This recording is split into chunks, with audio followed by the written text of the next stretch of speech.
السلام عليكم ورحمة الله وبركاته. يلا بينا نكمل تجهيزات رمضان. كل سنة وانتم طيبين، ونعمل القطايف حبيبة قلبنا بطريقة سهلة وبسيطة جدا، مش هتاخد مننا اي وقت. بصوا الجمال والحلاوة، بصوا يا جماعة طالعة حلوة ازاي، زي الطبق اللي بنجيبه من بره واحلى كمان.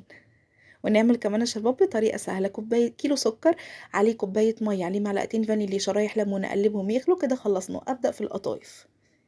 هحط عندي كوبايتين مية، عليهم نص كوباية دقيق سميد، عليهم كوباية ونص دقيق، عليهم معلقة كبيرة سكر ومعلقة كبيرة بيكنج باودر. اقلبهم كده خلصنا الخليط. اجيب بقى طاسة عندي كده اسخنها على النار، ونركز ان احنا نخلي المقدار هو فنعمل بنفس الفنجان او بنفس الكوباية زي ما انتم شايفين. 20 ثانية كده، واكون مجهزة جنبي صينية فيها فوطة، كل ما اطلع اقوم حطاها في الفوطة.